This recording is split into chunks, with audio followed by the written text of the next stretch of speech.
Você acha que conhece suas celebridades favoritas? Pense de novo. Hollywood e as passarelas nos venderam a ideia de perfeição absoluta, de rostos impecáveis e corpos esculpidos. Mas a realidade é muito mais surpreendente. O que você nunca imaginou é que algumas das estrelas mais icônicas escondem características físicas tão incomuns que desafiam toda a lógica. De atores com raras deformidades genéticas a supermodelos sem umbigos, cada história que você descobrirá hoje fará você questionar o que realmente significa ser perfeito.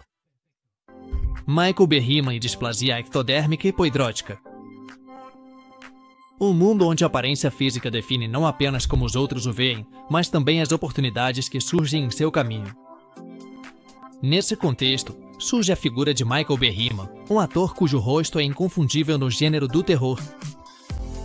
Nascido em 4 de setembro de 1948 em Los Angeles, Califórnia, B. Riemann veio ao mundo com uma condição genética rara, a displasia ectodérmica hipoidrótica.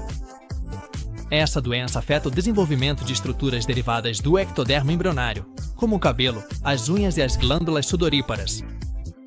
Desde cedo, Michael enfrentou desafios significativos devido à sua condição. A ausência de cabelo e unhas, junto com a falta de glândulas sudoríparas, não afetava apenas sua aparência, mas também sua saúde. A incapacidade de suar o tornava suscetível a golpes de calor, obrigando-o a evitar atividades físicas intensas e ambientes quentes. No entanto, longe de se deixar abater por essas dificuldades, B. Riemann encontrou uma maneira de transformar sua singularidade em uma vantagem. Sua aparência distinta chamou a atenção da indústria cinematográfica, especialmente nos gêneros de terror e ficção científica. Seu primeiro papel de destaque foi no filme Um Estranho no Ninho, dirigido por Milos Forman, onde interpretou um paciente do hospital psiquiátrico. Mas foi sua atuação em Quadrilha de Sádicos, de Wes Craven, que o consolidou como um ícone do cinema de terror. Neste filme, B. Riemann interpretou Pluto, um dos membros de uma família canibal que persegue uma família suburbana no deserto de Nevada. Ao longo de sua carreira, Michael participou de inúmeras produções, incluindo aparições em séries de televisão como Star Trek, em A Nova Geração e Arquivo X. Sua presença em cena é inconfundível e sua capacidade de interpretar personagens inquietantes foi amplamente reconhecida. Antes de se dedicar à atuação, ela trabalhou como florista. Sua transição para o mundo do cinema aconteceu por acaso, quando um produtor o descobriu e lhe ofereceu seu primeiro papel. Essa oportunidade marcou o início de uma carreira que provaria que diferenças físicas não são impedimento para alcançar o sucesso na indústria do entretenimento. Karolina Kurkova, a supermodelo sem umbigo. No fascinante mundo da moda, onde a perfeição física costuma ser a norma, surge a história de Karolina Kurkova, uma supermodelo cuja singularidade desafia as expectativas convencionais. Nascida em 28 de fevereiro de 1984 em Děčín, Tchecoslováquia, atual República Tcheca, Kurkova se destacou não apenas por sua impressionante altura de 1,81 m, mas também por uma característica incomum, na ausência de um umbigo visível. Desde cedo, Karolina demonstrou inclinação para o atletismo, mas foi sua entrada no mundo da moda que mudaria a sua vida. Aos 15 anos, ela se mudou para Milão, onde sua carreira decolou rapidamente. Sua grande oportunidade veio quando apareceu na capa da revista Vogue, o que a catapultou para o estrelato internacional. No entanto, foi sua participação nos desfiles da Victoria's Secret que a consolidou como uma das modelos mais destacadas de sua geração. Apesar do seu sucesso nas passarelas, os observadores começaram a notar uma peculiaridade na aparente ausência de um umbigo em seu abdômen. Essa característica incomum gerou especulações e rumores na indústria e entre o público. A razão por trás dessa ausência remonta a uma cirurgia que Kurkova fez na infância devido a uma hérnia umbilical. Essa intervenção resultou em uma leve depressão no lugar de um umbigo convencional. Embora a modelo raramente tenha falado publicamente sobre esse assunto, seu representante declarou que ela não é uma alienígena, tentando minimizar as especulações. Na indústria da moda, onde a imagem é tudo, a ausência de um umbigo poderia ter sido considerada um impedimento. No entanto, no caso de Kurkova, essa característica foi tratada com discrição e profissionalismo. Durante sessões fotográficas e desfiles, as equipes de edição frequentemente recorriam ao uso do Photoshop para criar a ilusão de um umbigo, garantindo assim a continuidade estética nas campanhas publicitárias. Apesar dessa particularidade, em 2008 Kurkova foi eleita a mulher mais sexy do mundo pela Entertainment Television, superando outras figuras de destaque como Angelina Jolie e Scarlett Johansson. Tilda Swinton e sua marca de bruxa. No vasto universo do cinema, onde a aparência e a imagem pública costumam ser cuidadosamente construídas, Tilda Swinton surge como uma figura que desafia as convenções. Nascida em 5 de novembro de 1960 em Londres, Inglaterra, Swinton construiu uma carreira notável, caracterizada por sua versatilidade e disposição para assumir papéis que transcendem as expectativas tradicionais de gênero e estética. No entanto, além de seu talento como atriz, existe uma peculiaridade física que a distingue em a presença de um terceiro mamilo, uma condição conhecida medicamente como politelia. A politelia é uma anomalia congênita relativamente comum que se manifesta pela presença de mamilos adicionais além dos dois habituais. Esses mamilos supranumerários costumam aparecer ao longo das chamadas linhas de Leydig, que se estendem das axilas até a virilha. Embora em muitos casos passem despercebidos ou sejam confundidos com pintas, estima-se que aproximadamente 0,2% da população apresenta essa característica. Longe de esconder ou sentir vergonha por essa particularidade, Swinton a abraçou com naturalidade e bom humor. Em diversas entrevistas, ela mencionou seu terceiro mamilo, referindo-se a ele como sua marca de bruxa. Essa denominação não é por acaso.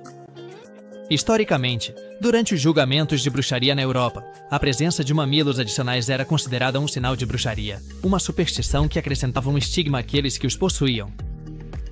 No entanto, Swinton ressignificou esse conceito, transformando-o em uma anedota pessoal que reflete sua atitude despreocupada em relação às normas convencionais de beleza e perfeição.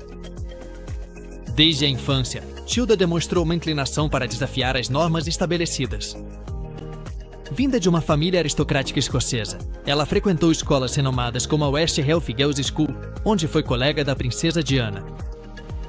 No entanto, seu espírito independente a levou a se envolver em atividades que contrastavam com seu ambiente, como sua participação no Partido Comunista durante sua época universitária em Cambridge. Essa dualidade entre suas raízes aristocráticas e sua inclinação por quebrar padrões tem se refletido constantemente em sua carreira artística. A filmografia de Swinton é um testemunho de sua versatilidade e ousadia. Desde sua colaboração com o diretor Derek Jarman em filmes experimentais como Caravaggio, de 1986, até sua aclamada interpretação em Orlando, de 1992, onde interpreta um nobre que muda de sexo e vive durante séculos, Swinton demonstrou uma capacidade única de assumir papéis que exploram e desafiam as noções tradicionais de identidade e gênero. Sua atuação em Michael Clayton, de 2007, lhe rendeu um Oscar de melhor atriz coadjuvante, consolidando seu status na indústria cinematográfica. Daryl Hannah e seu acidente na infância. Poucas atrizes deixaram uma marca tão indelével quanto Daryl Hannah. Conhecida por sua versatilidade e presença em cena, Hannah enfrentou desafios únicos desde a infância que moldaram sua carreira e vida pessoal. Nascida em 3 de dezembro de 1960, em Chicago, Illinois, Daryl Christine Hannah cresceu em um ambiente que a levou a desenvolver uma paixão precoce pelo cinema. No entanto, sua infância foi marcada por uma experiência traumática que a acompanharia por toda a vida. Aos 3 anos de idade, enquanto brincava na casa de sua avó, sofreu um acidente com uma polia de poço que resultou na perda de parte de seu dedo indicador esquerdo. Esse incidente deixou uma cicatriz física visível, mas também demonstrou sua resiliência desde muito jovem. A perda da ponta do dedo poderia ter sido um obstáculo significativo para alguém que aspirava a uma carreira na atuação, uma profissão que muitas vezes enfatiza a aparência física. No entanto, Hannah nunca permitiu que essa diferença afetasse sua confiança ou determinação. Ao longo de sua carreira, ela utilizou diversas técnicas para minimizar a visibilidade de sua lesão em cena, desde o uso de próteses até posições estratégicas das mãos durante as filmagens. Sua estreia no cinema aconteceu em 1978 com uma breve aparição em A Fúria, de Brian De Palma. No entanto, foi seu papel como Pris, a replicante acrobática em Blade Runner, de 1982, que a catapultou para o estrelato. Sua interpretação de um androide letal e vulnerável ao mesmo tempo se tornou um ícone do cinema de ficção científica. Posteriormente, em 1984, ela protagonizou Splash, onde interpretou uma sereia que se apaixona por um humano, consolidando sua versatilidade como atriz. Joaquim Fênix e sua cicatriz labial. No cinema contemporâneo, poucos atores conseguiram capturar a atenção e o respeito da crítica e do público como Joaquim Fênix. Sua capacidade de mergulhar em personagens complexos e seu compromisso com a autenticidade o transformaram em uma figura de destaque em Hollywood. No entanto, além de seu talento como ator, há uma característica física que tem despertado curiosidade e especulação ao longo dos anos, e na cicatriz em seu lábio superior. Nascido em 28 de outubro de 1974 em San Juan, Porto Rico, Joaquim Rafael Botton, sobrenome que mais tarde mudaria para Fênix, veio ao mundo com uma marca distintiva em seu rosto. Ao contrário das especulações que sugerem que a cicatriz é resultado de uma cirurgia por lábio leporino ou de algum acidente, o próprio ator já esclareceu em diversas ocasiões que se trata de uma marca de nascença. Durante uma entrevista, Fênix compartilhou que, enquanto sua mãe estava grávida dele, sentiu uma dor aguda. Ao nascer, descobriram a marca em seu lábio, que os médicos identificaram como uma forma leve de fissura labial. Essa característica física, longe de ser um impedimento, tornou-se parte integral de sua identidade e contribuiu para a intensidade e singularidade de suas interpretações. Desde jovem, Joaquim mostrou inclinações artísticas, influenciado por sua família. Especialmente por seu irmão mais velho, River Phoenix, que também foi um ator de destaque. A tragédia atingiu a família quando River faleceu em 1993, um evento que marcou profundamente Joaquim e que, segundo ele, influenciou sua visão de vida e sua atuação. Rock Dennis e a displasia craniofisiária. E histórias humanas. A vida de Roy Lee Rock Dennis se destaca como um testemunho de resiliência e espírito indomável diante de uma condição médica devastadora. Nascido em 4 de dezembro de 1961 em Glendora, Califórnia, Rock foi diagnosticado ainda pequeno com displasia craniofisiária, uma doença óssea extremamente rara que provoca um acúmulo excessivo de cálcio no crânio, levando a deformidades faciais significativas e, frequentemente, a uma expectativa de vida reduzida. Durante seus primeiros anos, Rock era uma criança como qualquer outra, mas por volta dos 2 anos, sua mãe, Florence Rust Tollis, percebeu anomalias em seu desenvolvimento. Após uma série de infecções de ouvido e sinusites recorrentes, os médicos realizaram radiografias que revelaram anomalias cranianas. Aos 4 anos, o diagnóstico de displasia craniofisiária foi confirmado. Essa condição, também conhecida como leunitis, é tão rara que, na época, haviam sido documentados menos de 20 casos em todo o mundo. Os médicos alertaram que o acúmulo de cálcio em seu crânio poderia causar cegueira, surdez e deterioração mental, e que provavelmente ele não viveria além dos 7 anos. No entanto, Rock desafiou essas previsões sombrias. Embora sua visão e audição tenham sido afetadas, ele desenvolveu habilidades para se adaptar, como aprender a ler utilizando técnicas especiais. Sua mãe, Rust, foi uma defensora incansável de sua educação, lutando contra as autoridades escolares que hesitavam em aceitá-lo devido à sua aparência. Graças à sua perseverança, Rock não só frequentou a escola pública, como também se formou com honras no ensino médio. Andy Garcia e seu irmão gêmeo falecido. Poucos atores conseguiram combinar o carisma e o talento de Andy Garcia. Nascido como Andrés Arturo Garcia Menéndez em 12 de abril de 1956, em Havana, Cuba, sua infância foi marcada por eventos que moldariam seu caráter e carreira. Um desses eventos foi a perda de seu irmão gêmeo ao nascer, uma experiência que, embora dolorosa, permaneceu em grande parte no âmbito privado do ator. A família Garcia, composta por seu pai René Garcia Nunes, advogado e agricultor de abacates, e sua mãe Amélie Menendez, professora de inglês, decidiu emigrar para os Estados Unidos em 1961, quando Andy tinha 5 anos. Essa mudança foi motivada pela transformação política em Cuba após a Revolução, o que levou a família a se estabelecer em Miami, Flórida. Durante sua juventude em Miami, Andy demonstrou interesse pelo esporte, destacando-se no time de basquete de sua escola secundária. No entanto, uma doença durante seu último ano do ensino médio levou a repensar seu futuro e a considerar a atuação como uma carreira viável. Ele estudou na Florida International University antes de se mudar para Hollywood para perseguir seus sonhos de atuação. Neuroma de Steven Tyler e Morton. Scott e Andy Vaux.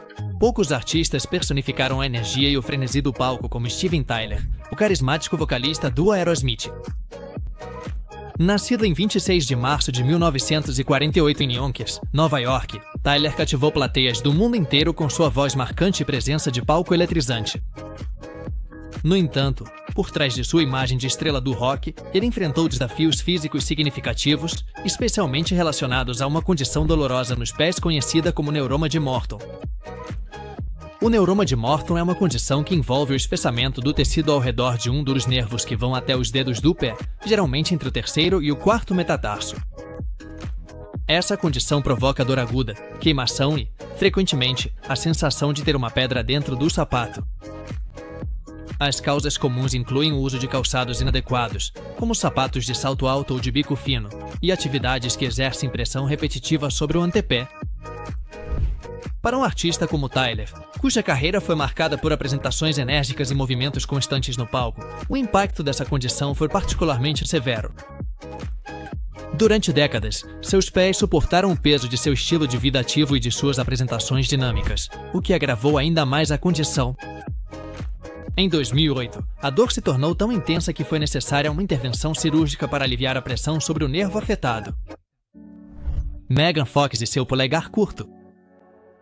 No brilhante mundo de Hollywood, onde a perfeição física costuma ser exaltada, Megan Fox se destaca como uma figura que desafia as normas estabelecidas. Nascida em 16 de maio de 1986 em Oak Ridge, Tennessee, Fox conquistou o público com sua beleza e talento nas telonas. No entanto, além de sua aparência deslumbrante, existe uma característica física que a diferencia em abraquidactilia tipo D, uma condição genética que afeta o formato de seus polegares. A braquidactilia, termo derivado do grego que significa dedo curto, é uma anomalia hereditária que provoca o encurtamento dos dedos das mãos ou dos pés devido a ossos anormalmente curtos. No caso da braquidactilia tipo D, também conhecida como polegar em baqueta de tambor ou polegar de oleiro, a condição se manifesta especificamente nos polegares, que apresentam uma aparência mais curta e larga do que o habitual. Essa condição é relativamente comum, afetando aproximadamente de 2 a 3% da população mundial.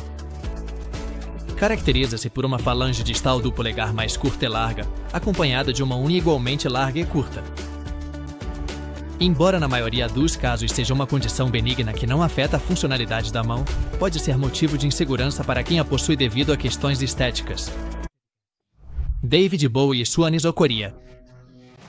Estrela do firmamento musical, David Bowie brilhou com uma luz própria, não só pelo seu talento inigualável e sua capacidade de reinvenção, mas também por sua aparência física marcante. Uma das características mais comentadas de sua fisionomia era a aparente diferença na cor de seus olhos, o que levou muitos a acreditarem que ele tinha heterocromia. No entanto, a verdade é que Bowie tinha mesocoria, uma condição que fazia com que suas pupilas tivessem tamanhos diferentes, conferindo-lhe um olhar único e enigmático. A anisocoria é uma condição caracterizada por uma desigualdade no tamanho das pupilas, enquanto na maioria das pessoas as pupilas são simétricas. Em quem tem anisocoria, uma pupila pode estar mais dilatada que a outra, o que pode ser causado por diversos fatores, desde causas benignas até condições médicas mais sérias. No caso de Bowie, sua anisocoria foi resultado de um incidente durante a adolescência. Aos 15 anos, ele teve uma disputa com seu amigo George Underwood pelo afeto de uma garota.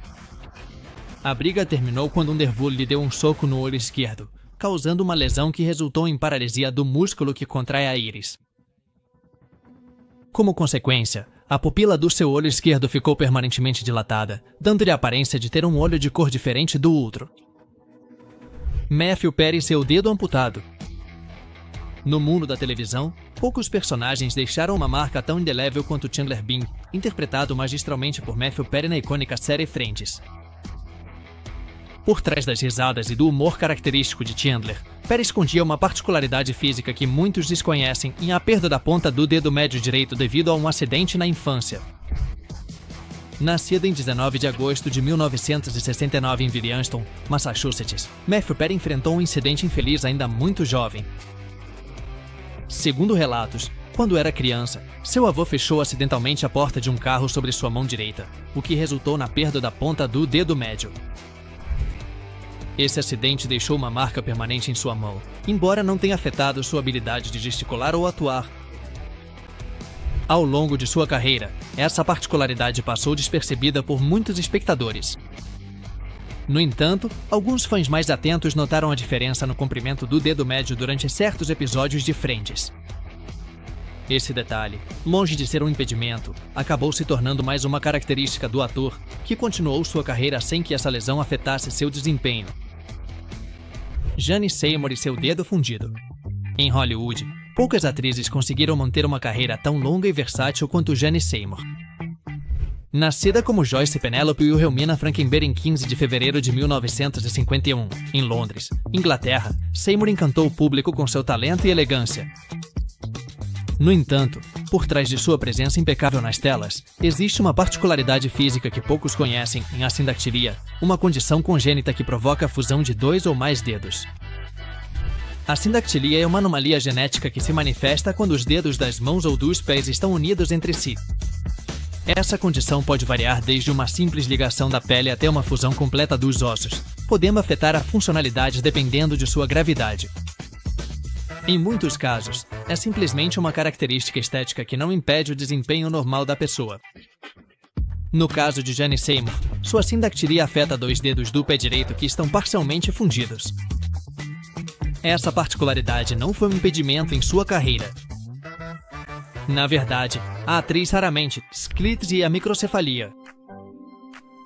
No fascinante e muitas vezes controverso mundo dos espetáculos de fenômenos do início do século XX, poucos artistas deixaram uma impressão tão duradoura quanto Sclitz. Nascido em 10 de setembro de 1901 no Bronx, Nova York, sob o nome de Simon Mattis, Sclitz veio ao mundo com uma condição médica conhecida como microcefalia. Essa anomalia neurológica se caracteriza por um desenvolvimento insuficiente do cérebro e do crânio, resultando em uma cabeça de tamanho reduzido e, frequentemente, em deficiência intelectual. Desde cedo, Sclitz apresentava características físicas marcantes e uma estatura que não ultrapassava 122 centímetros, miopia acentuada e uma capacidade cognitiva comparável à de uma criança de 3 anos. Essas particularidades o transformaram em uma figura central nos chamados freak shows ou espetáculos de bizarrices, onde era apresentado sob títulos como O Último dos Aztecas ou A Menina Macaco. Frequentemente, ele era vestido com roupas femininas, uma prática que, além de adicionar um ar de misticismo à sua apresentação, facilitava o manejo de sua incontinência urinária, já que o uso de vestidos permitia um acesso mais fácil para seus cuidadores. Simon Tais e sua cabeça gigantesca. No movimentado coração do Paquistão, o jovem chamado Simon Tais tornou-se o centro das atenções devido a uma condição médica extremamente rara que provocou um crescimento descomunal de sua cabeça, mãos e pés. Aos 25 anos, Sai enfrentava diariamente os desafios que sua aparência única lhe impunha. Vivendo em uma sociedade onde as diferenças físicas muitas vezes levam ao estigma e à marginalização. Desde o nascimento, Shane apresentou sinais de uma anomalia no desenvolvimento. Sua família, de recursos limitados, não conseguiu acesso a diagnósticos médicos precisos, o que deixou sua condição sem nome durante grande parte de sua vida. Com o tempo, especialistas sugeriram que poderia se tratar de uma variação única da síndrome de Proteus, uma doença congênita que causa crescimento excessivo da pele e desenvolvimento anormal dos ossos, acompanhados de tumores em mais da metade do corpo. O cotidiano de Shane era marcado por olhares curiosos e, às vezes, pela rejeição daqueles que não compreendiam sua condição. No entanto, seu espírito resiliente e sua atitude positiva lhe permitiram enfrentar essas adversidades com coragem. Apesar das limitações físicas, Shane se esforçava para levar uma vida o mais normal possível, participando de atividades comunitárias. Sidney de Carvalho Mesquita e seus globos oculares saltados. No vasto mundo das habilidades humanas incomuns, poucas são tão surpreendentes quanto a de Sidney de Carvalho Mesquita, carinhosamente conhecido como Tio Chico. Esse brasileiro, natural de São Paulo, possui uma capacidade única.